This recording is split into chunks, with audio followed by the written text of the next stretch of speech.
Welcome, everybody, to Around the ACL. And we have a lot to talk about today. We have the Canada Open. This is Michelle Thompson, and I am joined by Trey Ryder and Anthony Ione. Super excited. I didn't get to catch a lot of it, and I'll tell you guys why in a second. But cool stuff happening in Canada. A draft. I didn't even know we were having a draft. Like, that's amazing. Love where it's going there in Canada and excited for other countries to follow suit very soon. We have news around the league, buy or sell. We've got some podcast changes we can't wait to share with you. And then a new game, underrated, overrated, or properly rated. All of that coming to you here. But first of all, Trey, how was your weekend? It was good. I always have to, I always say, I'm both lucky and cursed at the same time that Shelby is her birthday is Valentine's Day.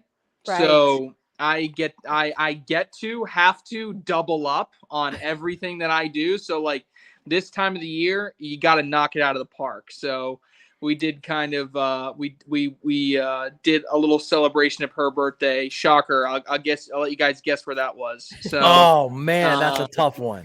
Wait, we got to start the new over under for the Disney trips for Florida? 2024.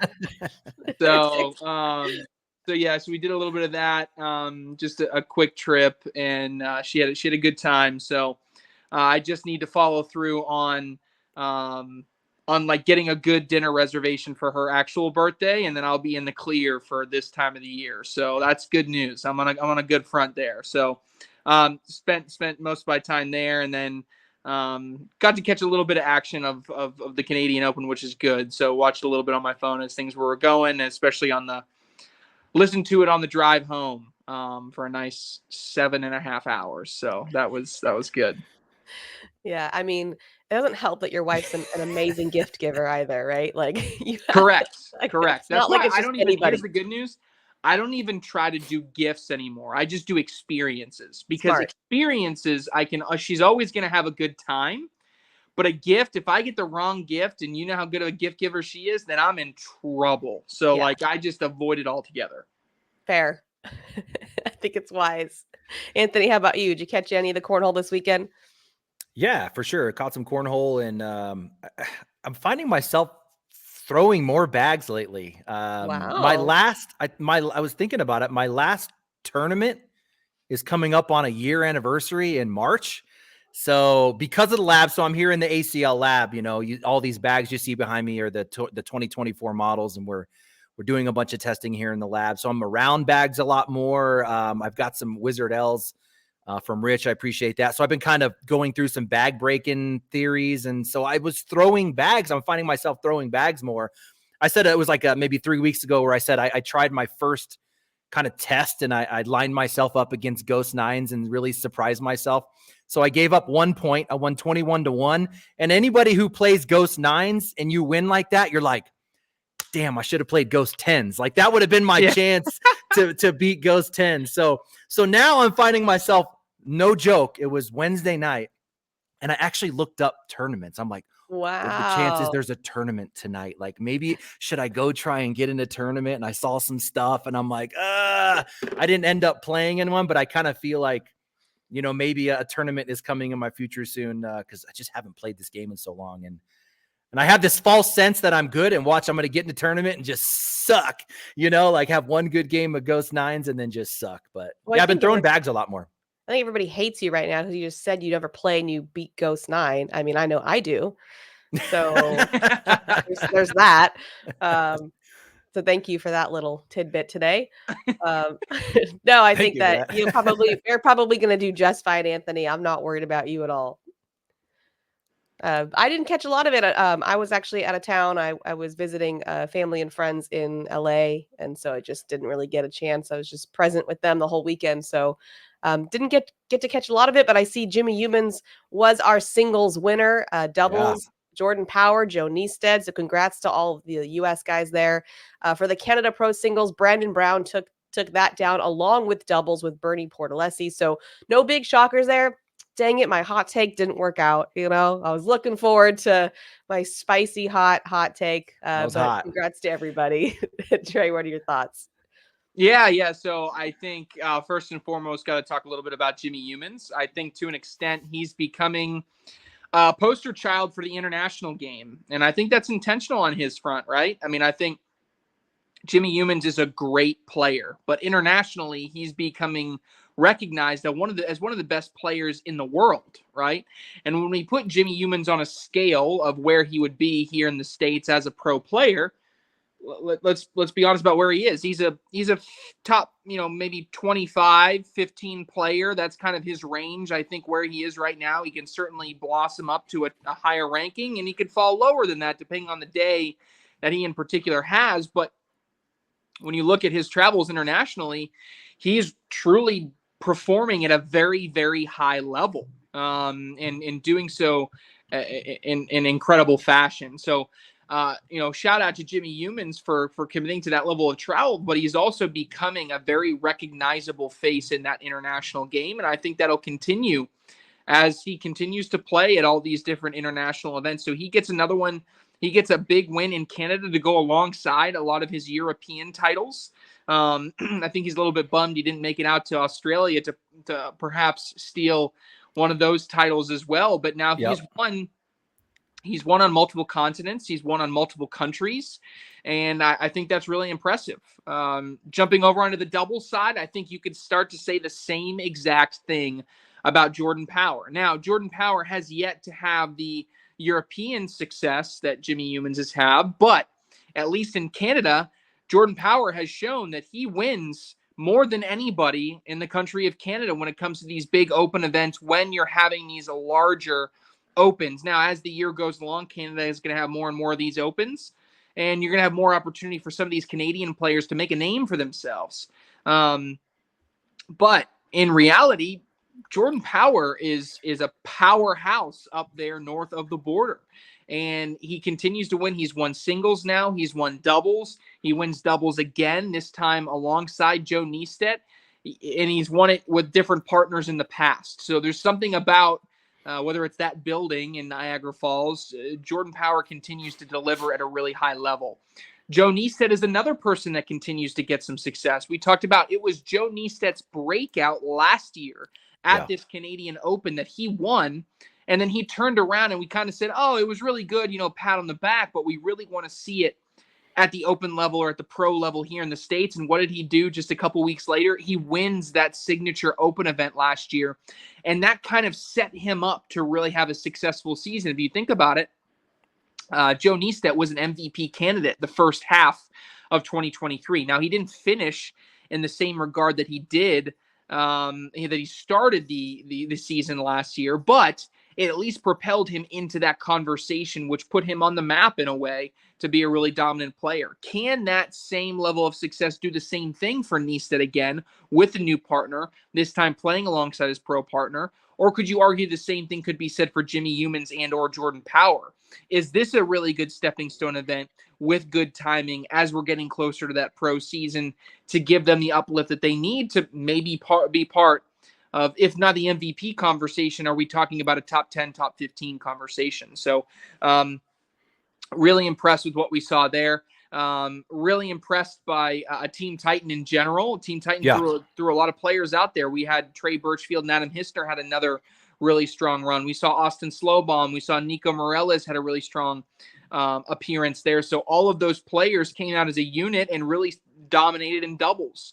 If there was any exception to that, it was probably Ryan Smith and Elizabeth Tennyson. So, we'll talk a little bit more about this later, but there's something different to Elizabeth Tennyson this year. And I don't know if it's the grind factor or what it is, but I always start paying attention when someone continues to end up in that podium.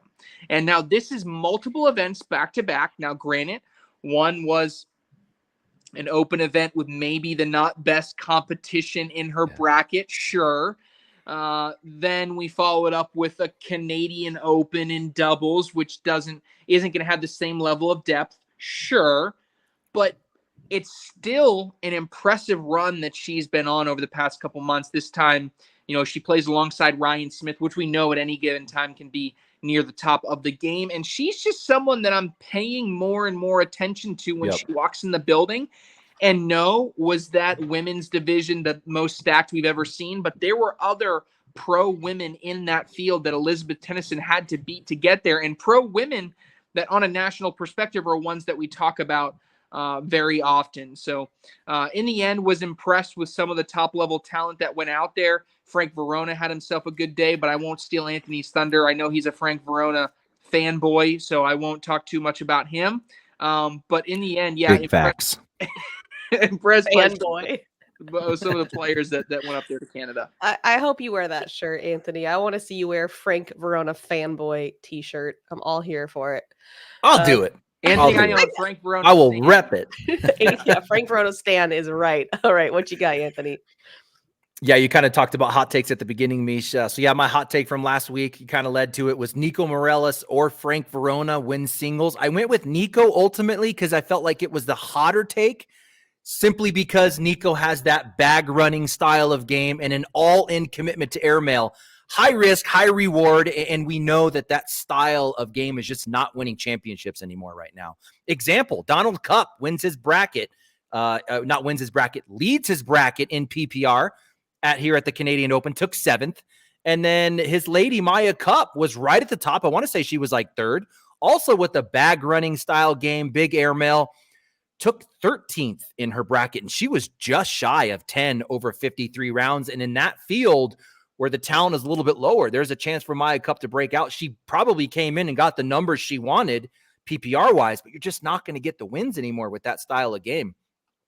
We mentioned Evan Vanos last week, Meesh, right? We talked about him as a rookie in the showcase. Let's keep an eye on him. He made the king seat, finished 3rd overall, and he gets 2 big wins, Meesh. Ryan Smith and Trey Birchfield for Evan Vanos. So some confidence coming into the pro season for the rookie. Brandon Earls, this is our college singles champ, right? Same Brandon Earls. So he's building up a bit of a resume. He knocks Adam Hissner out of the tournament on his way to a 4th place finish. But yeah, it comes down to Jimmy Humans and Frank Verona. They get the wins in their specific brackets, end up in the championship. Guys, Frank Verona, the dude is really climbing here pre-pro season. That's a lot of P's right there. Really in the shadows of all these rookies we've been talking about, right? We got Trader, Ellis, Soto, Allen, Wilson, and now we're starting to talk a lot about this Verona kid. I think the dude is setting up to peak at the right time, and we could come into the pro season and he blows up the rookie of the year ballot. Keep an eye out for this guy because he is peaking, I think, at the right time. And it was Jordan Power who dropped the tweet right after his loss from Frank Verona, and he said the dude does not miss a roll bag, and he sets up his shots very well. That's Jordan Power on Verona, talking about that matchup there. So a lot of talent for this rookie. Someone that we need to just keep talking about because I think he's going to be dangerous. But yeah, Jimmy Humans, my guy. Jimmy Humans, he's got a cornhole IQ of 12 million. He's a big cornhole mind in this sport. He gets the dub. And I really we talk about guys that run bags and have a strong airmail. We're starting to see that gap really separate in the tournaments. We would typically call Jimmy Humans in the past a bag runner, right? He's not going to roll. He's going to use that cut every so often. But what he does really, really well, and I keep saying it over and over again, is that speed control part of the game. Yes, he's going to be straight line going for the hole. He's going to control his speed, though. He's going to suffocate the hole. He's going to be in front. He's going to be on. He might not have the roll to counteract traffic, but what does he have is an amazing push bag. So Jimmy Humans will force errors when he's suffocating the hole and then clean up with probably top 5 push bags in the game. And then he does have an airmail to match that. And doing it with a, I guess you can call it a slower style bag. It was maybe not a slower style bag because it's not carpet, but it's a 7.9 fracture. Most people might not be familiar with that bag, and he might be the only one throwing those, but really got it done there. And then in doubles, we kind of said last week, it was like, this feels like 2016 where you show up to a tournament and you go, one of those 4 guys are going to win this. That's exactly what happened, right? We had Jordan Power, Joe Neested taking it down, Schlobom and Morales in 2, Hissner, Trey Birchfield 3, Smith, Tennyson, you mentioned them coming in 4th. And then we start to get some names from the rest of the field there, but no surprise with Power and Neested taking it down. But still, going through a Slobodan Morales, not easy, with Birchfield and Hissner in the field, still getting the dub. They're definitely going to be a force to deal with in the pro season, Meesh. I agree. News around the league. We had the North Carolina State Championship this past weekend. We've been talking a lot about Jamie Graham, and Jamie Graham was able to take that down in both singles and doubles with Frank Maudlin. Anthony, I know you've got some stuff to talk about with Jamie, so let's hear it. I do, yeah. Good timing. Last week, Jamie Graham was a topic of our over-under segment. We basically said over-under end of season ranking for Jamie Graham was set at 7. And we had to choose if we were going to be over or under that. We talked about how Jamie Graham makes it difficult, right? He attends limited events. He's got this thing about changing his swing and changing his pitch, which drives Trey absolutely crazy. He kind of has some suspect finishes in some tournaments, and we're like, well, what's going on there?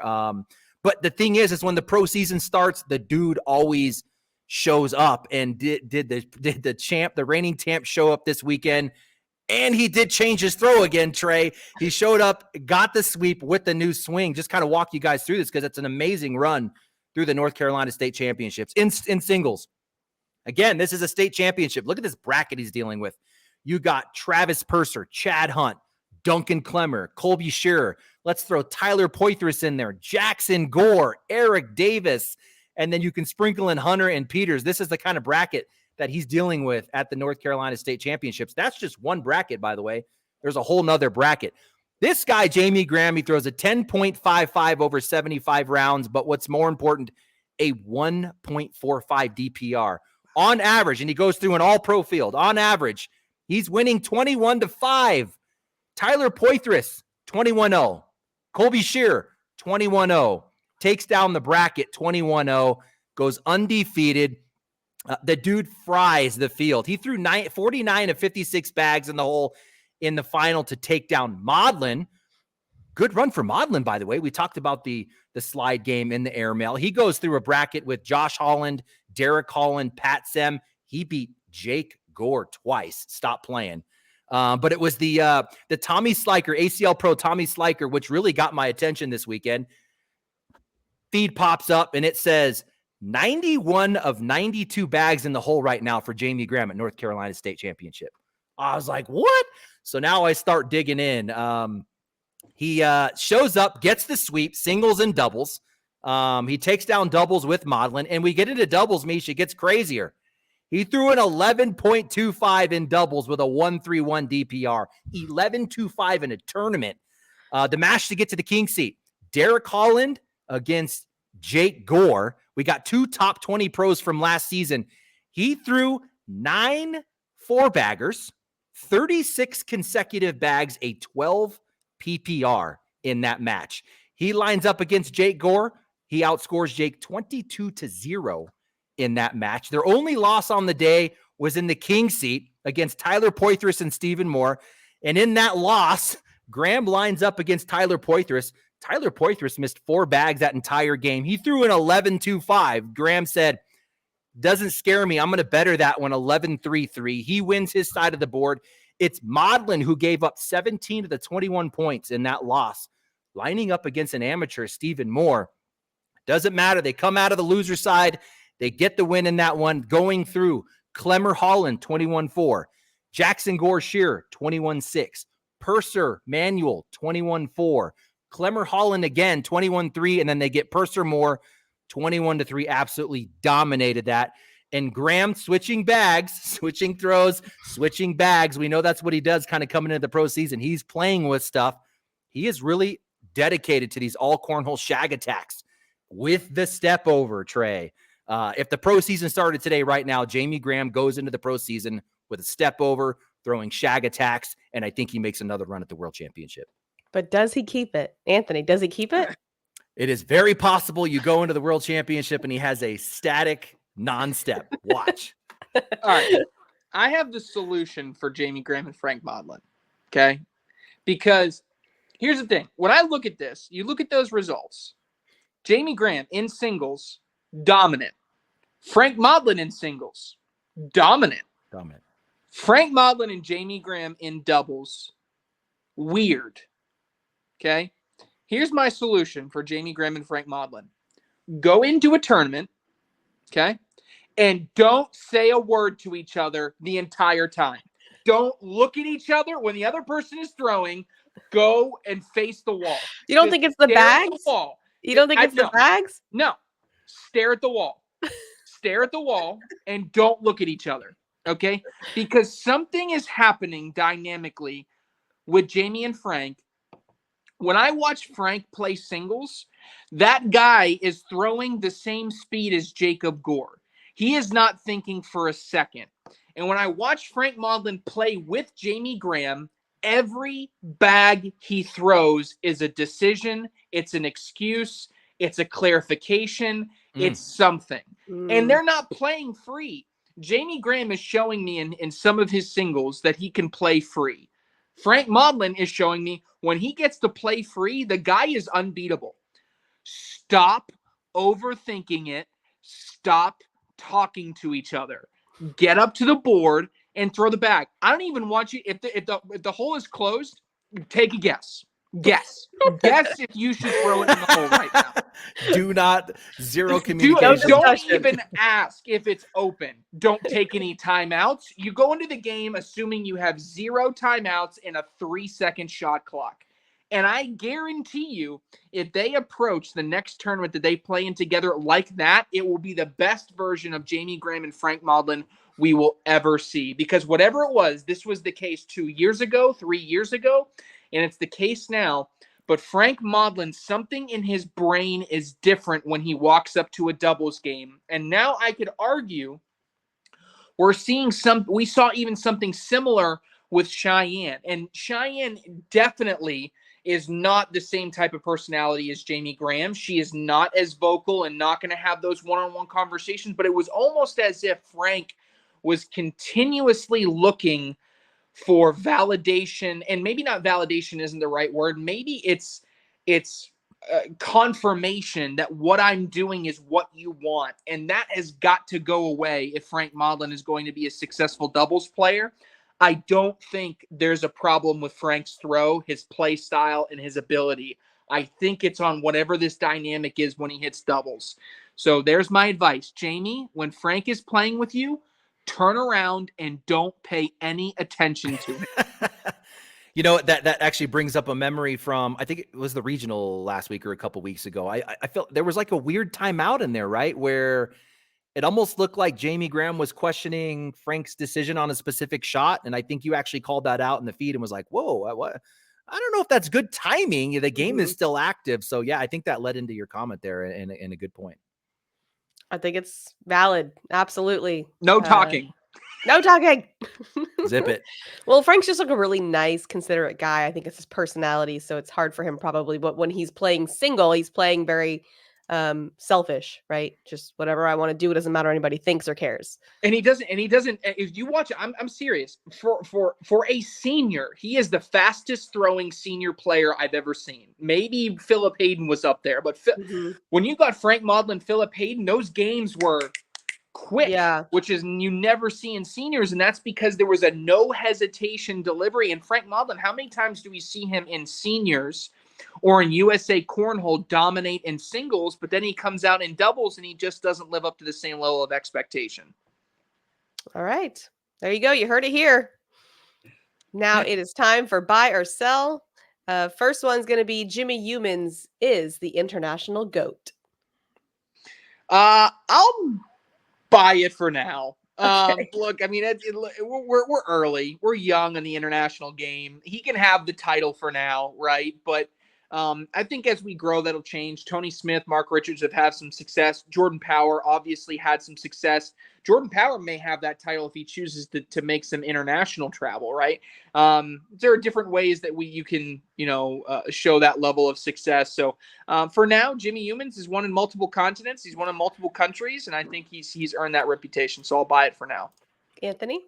Yeah, I'm also going to buy it. We got a little Tony Smith, Mark Richards starting to dabble a little bit in a couple international events. But I think it's really good that Jimmy Humans, what he's doing, he's such a good dude. If you ever have the opportunity to talk to him, and I think that plays really well into the international audience. the comfort of approaching a pro, having conversation. I think Jimmy Humans will do that really well and help spread the word and the interest in the international game. But I'm going to buy. Power and Neisted could be better than Power and Ruben. You said could be better. Easy. You said could be. Easy. Take it Well, easy. yeah. So I think, could be is the Not question. is, but could be. Yeah. I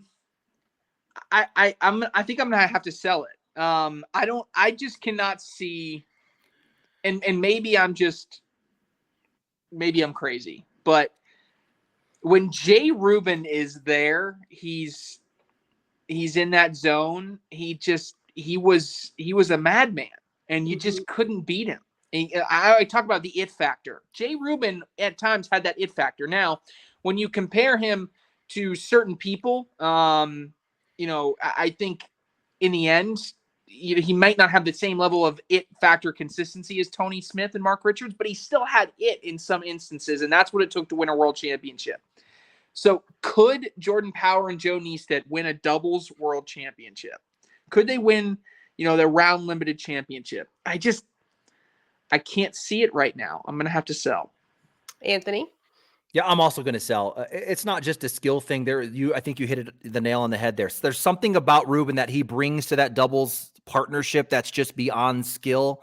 When you watch him play, he had those moments where when Power will make a mistake, he's like, I got you on the next one. Or when he needed Power to hit a shot, he held him accountable and said, finish up, boy. Like he would put that pressure on him and Power would always seem to come through. So somehow that chemistry, that dynamic just worked, really took it to the next level. It wasn't just the skill because we know how good Ruben was, but I'm going to sell. They were something special. Agreed. Brandon Brown is the top Canadian player. Yeah, I'll buy it. I think he showed it through that result there. And I think, I think there's other candidates to potentially pass him in the future, but he's earned it. He earned his pro card. He's won at the highest level. He's competed internationally. He was really good in teams last year. I mean, he's been the most consistent Canadian player, and at least for now, the donkey gets my top spot. I'll buy it. Anthony? This dude's a character. He's a big character. I'd have to buy as well. You got Dion Kuza. You mentioned Weiss right there with him, but for right now, he's the guy. Frank Verona would be on your Rookie of the Year ballot right now because you alluded to something, Anthony, but no, right now. I am going to buy it. So if I look at my Rookie of the Year ballot, what would it be right now? I think I mentioned this before. I think there are 4 right now that you cannot argue. Agree. I have one 4, that I'm willing to give up. Yeah, you got 4 that you're willing. You got to have. You got to have Trader. You got to have Ellis. You got to have Allen. And I think recently you have to have Soto because I think Soto. We had some question marks because he wasn't playing as many open events. And then what does he do? The first one where he really shows up in Texas, he wins it. Okay, put him on the ballot, right? He's at that list. So where does that 5th spot go? And to be honest with you, the more I thought about it, I don't think it's particularly close. I think it should go to Verona, and I think he should stay on that ballot, at least for the time being, because he is the most accomplished, right? Because we look at the ends of tournaments, he's been there multiple times. He's now made the finals in multiple events.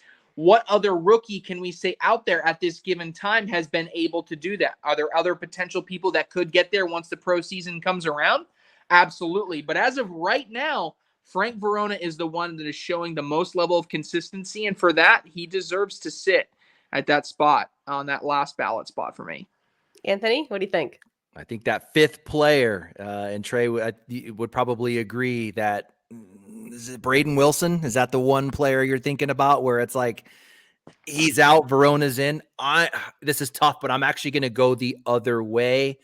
Braden Wilson's from Texas, guys. So there is the Texas factor for me. I'm going to sell, although I think Verona's one legit finish away from being right on that ballot. He's right there.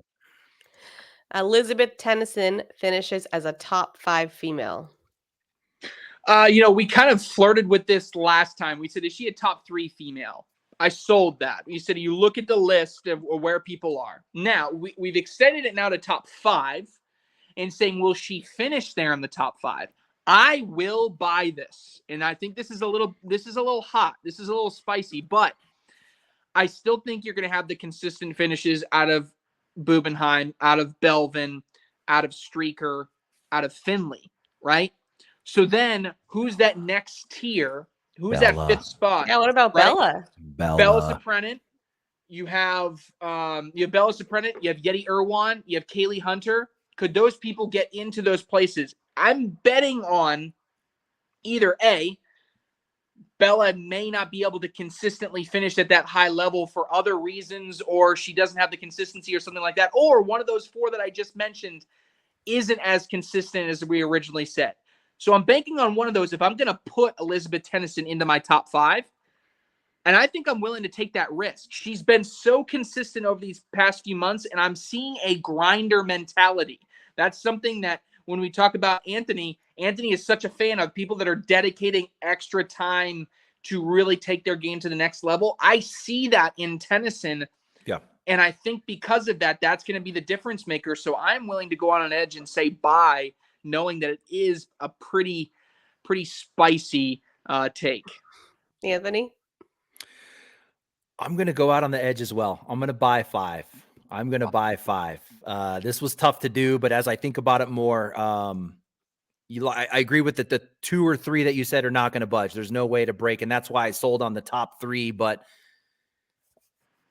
hot take: Tennyson outperforms Belvin in the near future.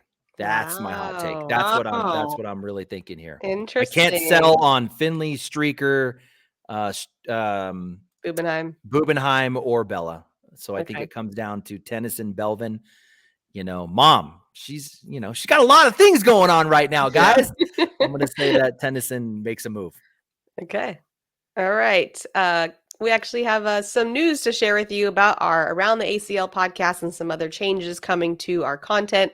So Trey, why don't you share with us what we have to look forward to?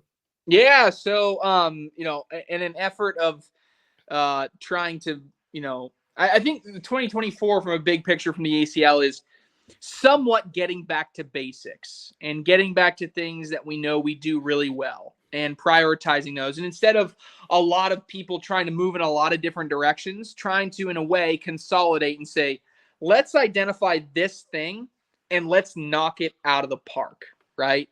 So even when you look at our small group here, right, and just us 3 here, like Anthony's a brilliant analytical mind in the lab and does a lot of great work there. And I can't wait as part of, our content moving forward to give you guys more content around the lab and give you guys more data publicly. Like, let's Anthony kill it and dedicate more time to doing that. Michelle is just a marketing psychological, phenom. She just understands all those different intricacies, like giving Michelle an opportunity to do more things like that, as well as a lot of our other teams that do a lot of different special things. And so when it comes to our podcasting strategy, we're going to kind of do a little bit of a consolidation and really bring everything into one central messaging center. So the idea is moving forward that we're going to be consolidating a lot of our podcasts into a single podcast moving forward, meaning ACL Live, Around the ACL, Baggin' and Braggin', and Borderline are all going to kind of join forces in a way to deliver consistent messaging and a little bit more fun. And what that could mean is Around the ACL maybe a little bit longer. Haven't exactly decided what that time frame looks like just yet, but in the month of February, these transitions will happen, and they'll give people an opportunity also to make more appearances on the Around the ACL. So here on ATA, look for certain things to get added to make this a really fun show and a really interesting show. There will be elements to Borderline that come on the show. Borderline does a really great job of addressing, current events and, the emotional side of the game and really interesting fun facts and things of that nature. That'll become part of the show. Baggin' and Braggin', right? The virality of certain highlights and, we be bragging, right? I mean, that part of that show integrates into Around the ACL, and even ACL Live with the ability to reach people with a live audience. All of those elements we want to bring into one central show. So in February, look for Around the ACL to still be around, but look for some of these other shows to kind of fade and then become part of Around the ACL. So while there may be some diehard borderline and bagging and bragging listeners, just know that a lot of those elements and certain bits of those elements are going to be combined into Around the ACL. The idea is Around the ACL will become something that airs again on a weekly basis and has all of your familiar faces that you're used to hearing on all of your different podcasts. It just may mean there's a rotation, right? Anthony may be involved some weeks, may not be. I may be involved some weeks, may not be. I think Michelle you're going to remain, as you know, a really core part as a host and a strong lead in this show.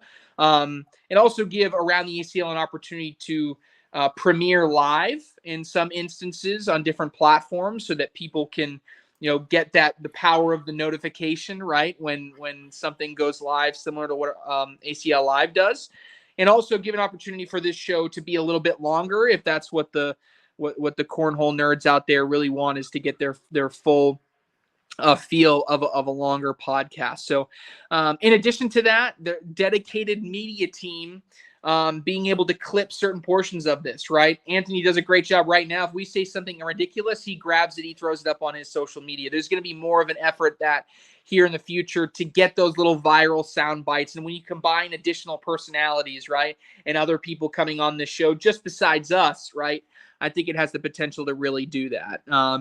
There'll be more player interviews. There are more people involved in the show, and I think that's going to make it a really cool opportunity. So moving forward, it just means starting in February, things are going to look and sound a little bit different. But the good news is a lot of the same personalities are here to stay and here to talk all things cornhole. And this is a good opportunity to, again, bring us back to basics. Instead of trying to do 5 shows or 4 shows, let's do one show. Let's knock it out of the park, give everybody what they want, and make it something that has the potential to reach a really, really large audience. So those are the changes coming to ACL Cornhole TV, Around the ACL, and the rest of our podcasting platforms here in 2024.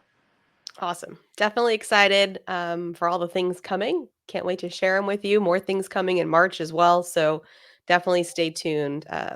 You don't want to miss it. That's for sure. Yeah, these guys are so busy now with so many different things. We have to we got to consolidate a little bit here, right? If we want all these different things that we got Michelle and Anthony and all of them getting ready to do, they don't have enough hours in a day to be able to take them all on. It's true. Can't be spread too thin.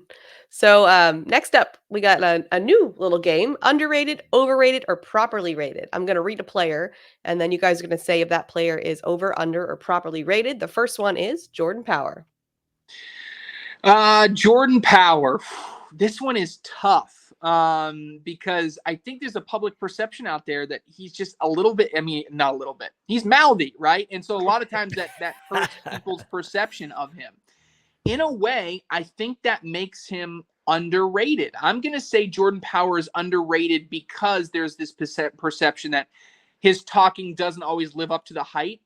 But at least what I've seen over the past 6 months on the double side and even sometimes on the single side, he's showing up there at the end of tournaments, which is not necessarily something I saw a ton of in 2023. So he has been better these past 3 or 4 months than he was in 2023, especially on the single side. That's trending upward. I'm going to say underrated. Anthony? I'm going to say properly rated. I mean, I think, we're talking about a world champ, right? But at the same time, I think collectively across the board, all the public, we don't expect Jordan Power to consistently win tournaments. He's not Tony Smith or Mark Richards, where we're constantly throwing these names out, but we do expect him to be deep in tournaments, which we have seen a lot of. So I'm going to say properly rated. Jacob Trzynski. This one is tough. I am going to go underrated as well. I won't say underrated for everybody, I promise, but I'm going to say underrated because when you look at what Tony Smith and Jacob Trzynski did last year, what percentage is the public going to tell you that was because of Tony Smith? 75%? 80%? If you say that much, then Jacob Trzynski has to be underrated. Because to me, I think it's maybe 55% Tony Smith. I really think Jacob Trzynski was a big part of that this year. already showcasing he's a top 15 player, borderline top 10 player. He was right in that same ballpark in singles last year. And if we were talking about anybody else in singles, being a borderline top 10 player, we'd be continuously talking about how good they are. And that sometimes isn't what we do about with Jacob Trzynski. I'm going to say underrated. Anthony? I am also going to say underrated. There's just this next level grit with this guy. I think the only thing that's going to work against Jacob Trzynski being a top 5 player in the world is, I don't want to call it anger, but temper. a temper, almost like he gives up too soon. I've seen matches where he's down 15-2. We're at Worlds. He's down 15-2. He goes to all airmail. 15-2. I've seen people come back from 15-2. Actually, that one case was hilarious. He goes all airmail, hits like 9 in a row, finds himself back in at 15-9. So it's like, don't give up too soon, JT. Keep your mind right. If he can get that mental part of the game, we're talking about a top 5 player, underrated. Ryan Windsor. This was so hard. I almost went underrated here. And that's crazy to say, but I'm going to go properly rated because I think a lot of people still view Windsor as someone that is a top 5, 10 player in the world. In the past few months, he has shown that. If you had asked me this question 8, 10 months ago, I would have said overrated, but he has completely flipped that mentality for me. He has completely rejuvenated his game. He's continuously there at the end of tournaments, and this is a guy that's in my top 10. He is ready to get back to where he was 2-3 years ago. I'm going to say properly rated because I think he really is potential to be one of those great players this year. Anthony?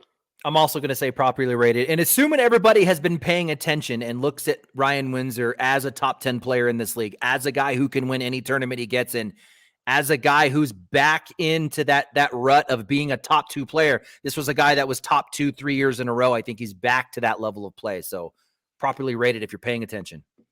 Alex Hicks. Oof, Anthony's not going to like this one. Why you got to throw a kid on there, Trey? Come on. I know. I'm gonna say overrated. I think right now there's a perception out there that Alex Hicks is going to be that top 5 player that he was a few years ago. Right now, I am just not seeing that level of consistency at that top level. Now, the good news is the technique-wise, he can get there. He has that ability to do that. And he's got a really, really strong partner. And I think this year is going to be really special because he's playing alongside Ryan Trader, who's going to get a lot of those eyeballs. And I think it's going to benefit Alex Hicks to have his partner getting all of the eyeballs instead of him getting all of the eyeballs. Has a chance to do that. Unfortunately, I'm going to go overrated here. Anthony? I'm not mad at you. I totally get it. But I think I'm going to go properly rated because none of us are picking Alex Hicks as a top 10 player. We don't really talk about Alex Hicks winning tournaments anymore, but properly rated in that we expect him to be a top 20 guy. I think that he's still going to come in and be in that tiny 9 percentile, the top 91% of the league. I think he still has the ability to be a top 20 guy, properly rated. Adam Hisner. This one's weird. This one's hard. I'm going to go properly rated because I think the perception out there is like on any given day, Adam Hisner is just going to be able to show up and win. But then there's just going to be some days where he's just not going to be very good. And I think that's still what we could get out of Adam Hisner. He's still kind of this mystery that we haven't fully figured out yet. I still think Hisner is a really, really good player. I think he has the potential to be there right there at the end for any tournament. He's going to have some up and downs go. I'll go properly rated. Anthony? I'm going to go underrated. I think Adam Hisner is set up to have a solid 2024 season. That would be me sleeping on him too. I mean, I am not talking about him in a top 10, but come the end of the year, if Adam Hisner is number 8 in the world, it'd be like, okay, I guess we should have saw that coming because I think he's setting himself up for that. Ryan Hart. This one's hard because I go back and forth between underrated and properly rated, but I'm going to go underrated. And the reason I'm going to say this is because he's getting a little bit of a Trzynski syndrome right now because what's happening is he's paired himself with Jeremiah Ellis, who is having an incredible start to the season and someone who we're going to pick to possibly win entire pro events. Now, what happens? Every single event that he makes it to the finals in doubles, it's going to be because of Jeremiah Ellis and nothing to do with Ryan Hart. That's exactly what happened to Jacob Trzynski last year, and exactly why he's fallen into this kind of perception that he's not on the same level as those other guys. But in the end, what does Trzynski do? He's a top 15 player. We've seen Ryan Hart win pro singles events before, be in the finals of brackets of pro events in singles before. So because of that, Hart's a good singles player, and he's going to do damage in doubles. I'm going to go underrated. Anthony? I'm also going to go underrated.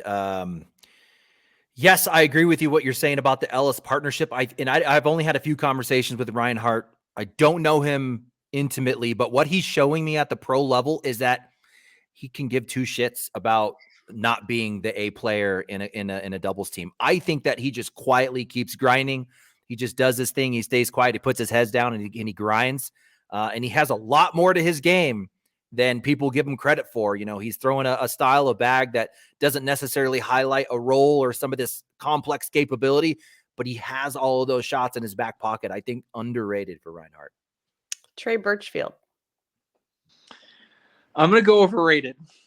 This is tough because he's a world champ, a former world champ in singles. He has been at the pinnacle. He's been at the top. He's done everything there is. He's done, you know, doubles world championships. Like he's got that resume that is just unbelievable. I just don't know if he like hit that age where it was like he's living life, right? And I think he's trying to get back to that point. He's kind of doing a little bit of a correction. I've seen some level of improvement over the past few months, but there's still this perception, I think, that Trey Birchfield is the world champ and he can be unbeatable and he can win any event at any given time. And to be honest, Anthony, I think the gauge here is if you said Trey Birchfield wins singles at the first national event, would you be surprised? I would be shocked. Shocked. And I think that's an indication of where he is right now. That's very different than where he was 3 years ago. Yeah, Anthony. Yeah, overrated. I feel like Trey Birchfield is almost becoming a doubles guy now, which is really weird. Like you said, I'd be shocked if he came out and won a tournament. And we've seen this happen before where a player at the top of the game takes a fall. I mean, if Trey Birchfield's out there listening, be like, keep going, my guy, because, you know, keep your confidence, keep your motivation high. We saw Jamie Graham go from world champ to like 24. We saw Matt Guy come in, be one of the best players in the league, fall to like 20 something. And they've had the ability to come back. So it's not like Trey Birchfield can't be back on top of this game, but for right now, he's not on top of the singles game. Overrated. All right, we're going to go into hot takes. Trey, you got one? I do. And this is kind of a big picture here. Talking about Canada, I think the number one player in Canada, okay, for the end of the 2025 season is a top 40 talent in the world, and we don't know who it is yet. Oh, okay. 40 is tough. So yeah, I love that hot take. That you might be like, oh, top 40. That is a big deal. You're talking about a 256 field. That's huge. Yes. Anthony. All right, I'm going to stay on the Verona train. I think this guy is setting up to peak himself coming into the pro season. He continues to get better, continues to go deeper. I think he's going to come in and make a bracket final at national number 1, Frank Verona. Watch him. Love it. All right, mine is I'm setting the line for Trey and Shelby's Disney trips. That includes Disneyland and Disney World at 5.5, and I'm taking the over. Trips or days? Okay, this is different. Visits. Anytime you're at the park. Ticket purchases. Well, I think they're season pass holders, right? So you got the season pass. Never mind. Taking the over. I plead the fifth. All right. We will come to you next time and look forward to those changes in the future. Thanks so much for joining us.